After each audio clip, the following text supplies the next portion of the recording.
Pada lewat tahun 60-an dan 70-an lalu, ada susuk tubuh dikenali sebagai Mak Zin Korea.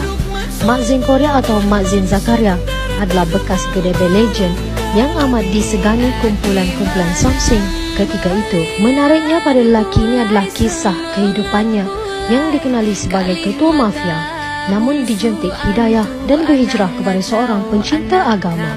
Dilahirkan pada 15 Mac 1945 di Kampung Padan Bemban Banggu, Kota Baru, Kelantan.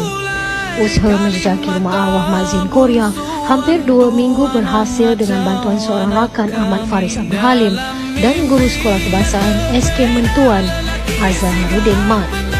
Hasnah Ismail, 71 tahun, menceritakan perihal suaminya orang gedebel yang bukan sahaja dikenali di Kelantan, malah turut disebut-sebut ke seluruh pantai timur Kuala Lumpur hingga ke Thailand serta Singapura.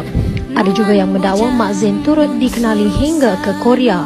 Pantang saja berlaku pergaduhan, Mak Zin akan turun bersama kuncu-kuncunya untuk menyerang pihak lawan. Pergaduhan ala-ala kongsi gelap turut melibatkan senjata tajam seperti parang, kapak dan pisau.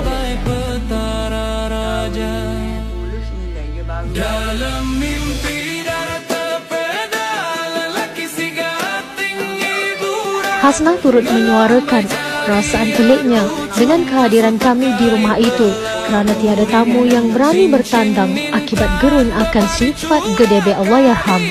Mak Zin mendapat pendidikan awal di SK Mentuan dan kemudian belajar di Sekolah Kauster Kecemerlangan di Teliput, iaitu Maktab Sultan Ismail Petra SIC. Namun hanya setakat tingkatan 2 apabila mula terlibat dengan dunia gangsterism seawal usia 14 tahun. Ketika kemuncak Mak Zin berkuasa dalam dunia kongsi gelap itu, seluruh peniaga bandar termasuk tauki-tauki besar di Pasar Burung Waka Cik Ye terpaksa membayar wang perlindungan kepada Mak Zin. Walau bagaimanapun, ketika namanya melonjak dan tersohor, Mak Zin tiba-tiba hilang dari dunia Samsing. Mak Zin menyertai kumpulan tabligh dan pergi ke Mekah untuk menuntut ilmu agama, kemudian berhijrah ke Iran, Madinah, India dan pelbagai negara lain. Sekembali dari perantauan, dia mula berimej bersih dengan bersemuta di kepala, berjubah dan berjanggut, serta dikenali sebagai Tok Ayah Mak Zin Korea. Tiada lagi Mak Zin Korea yang gedebel dan bengis. Yang tinggal hanya Mak Zin yang berwajah redup, tenang dan sedap mata memandang.